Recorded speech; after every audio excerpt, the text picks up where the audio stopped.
In June 1977, Frances Barker was abducted in Glasgow, raped and murdered. Her body was dumped in Lanarkshire. Lorry driver Thomas Ross Young was a serial sex offender who was found guilty of murdering Frances and died in prison 6 years ago, still protesting his innocence. To many, Sinclair was the real killer.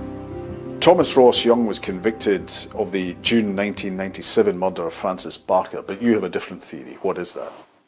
Frances Barker lived about a quarter of a mile away from Sinclair's mother, and Sinclair, even though he was married at the time, would very often stay with his mother, and during periods when he'd separate from his wife, he would go and live with his mother. So he had plenty of opportunity to maybe have seen Frances Barker previously on the street. She was taken to a wooded area in Glenboig. Her body was found a few weeks later. She'd been strangled with items of her own clothing, gagged, and her wrists tied behind her back. When you look at Frances Barker's murder in relation to the other ladies who met the fate the same year, it's identical in the way Frances was abducted and where her deposition was and the manner in which she was left. And also there was a very close involvement with Sinclair's mother to the victim's address. When Peter MacLeod wrote this memo, he expected that it would be acted upon.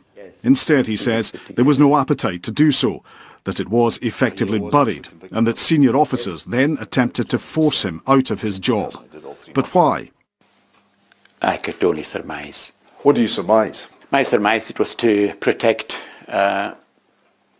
certain crimes where people had been wrongly convicted, and that they wouldn't come to light as a result of that being discovered. So this is a fairly serious point. Are you accusing senior officers of blocking further investigation, resulting in a miscarriage of justice? Well, I can see no other explanation for it. There was no DNA available until the mid-1980s, and the cases were basically dealt with by local police. They were looking at local criminals for them, and time again they miss Angus Sinclair.